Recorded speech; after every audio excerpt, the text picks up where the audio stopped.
একটা সময় আমাদের মধ্যবিত্ত ছেলেদের কোনো স্বপ্ন থাকে না, কোনো ইচ্ছা থাকে না, তাকে শুধু মাথা ভর্তি টেনশন। কখন জানেন? যখন সেই ছেলেটার কাঁধে তার পরিবারের দায়িত্ব চলে আসে,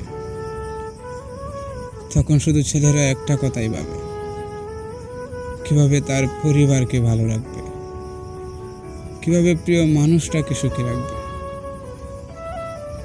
এই একটা কথা ভেবে ছেলেরা সারাটা জীবন কাটিয়ে দেয়, শুধুমাত্র তার পরিবারের কথা চিন্তা করে।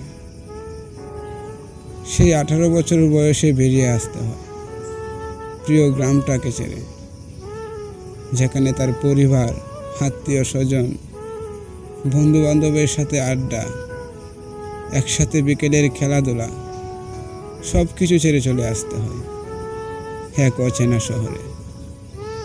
যে শহরে আমরা কেউ কাউকে চিনি না, কেউ কারোর সাথে কথা বলি না, সবাই নিজেকে নিয়ে ব্যস্ত।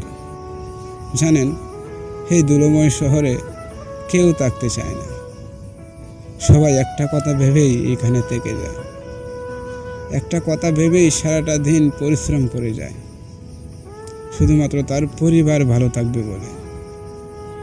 আসলে আমাদের মধ্যবিত্ত পরিবারের সন্তানদের জীবনটা একটা কাঁচাই বন্দি পাখির মতো, উড়তে চাইলেও তখন আর উড়তে পারে না।